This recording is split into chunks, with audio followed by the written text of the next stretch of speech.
So, you bought an SRC rifle or a rifle that uses the Gen 8 magazines and you realize, yeah, I need to reload more than I'd like to. So, what do? Do we get a mag coupler?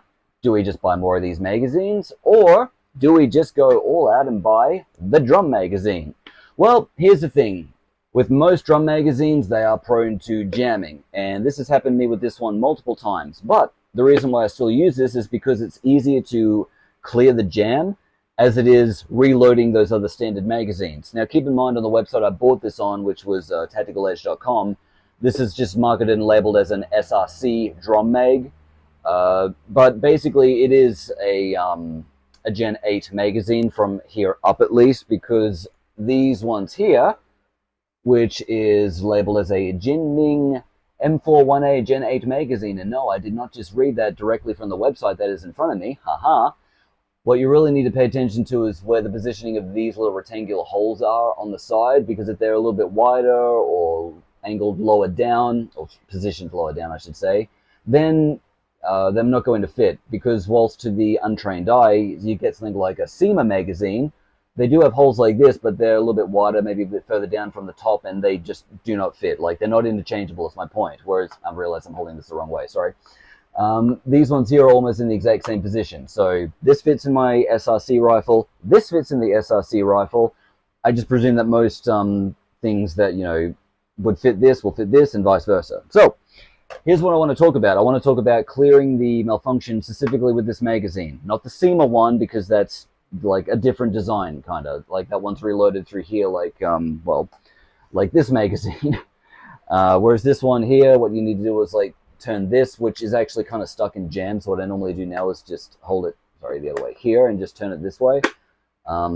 There was a reason why I had to undo this when I bought it, but now as a result I can't really turn it here. But if you buy these brand new, you should be able to turn it from there. But if not, it's fine. We've got other methods available to us. So here's what I'll mention, and what I'll actually do first. Where the fuck did I put that goddamn? Here it is. All right. We need to first load the damn thing. I'll just skip ahead so you don't have to see me do this. Okay, so what happens is that you're firing your gun, you realize, oh, okay, nothing's actually coming out now as I'm firing it.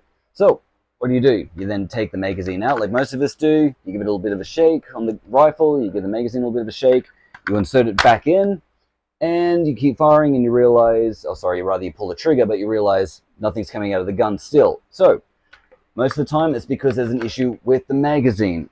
Now, usually when I need to explain things like this, for some reason the way that the words seem to come across always seem borderline sexualized, but as a cunning linguist, I'm confident that I can explain this in such a way where it won't in the slightest bit ever come across that way. So, first thing you need to do, however, is focus on the butt of the rifle, because that's where the battery's going to go. The battery's going to go straight into the butt.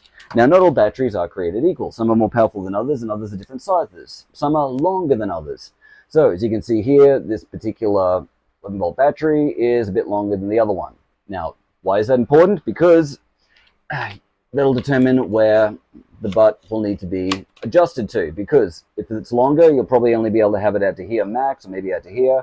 The shorter ones, which is what I prefer, you'll be able to have it, you know, in here. So basically, you need to first make sure that the battery is working, because that's what's going to power the magazine. So first thing that needs to be done is butt adjustment. So once you adjust the butt to exactly where you need it to, what we're going to do then is focus on the magazine itself. So what you want to do is, after taking it out, I'll actually load it back in here first, just to demonstrate what you need to do. So you have to grab it on the bottom. Very important that you get a firm grip on the bottom.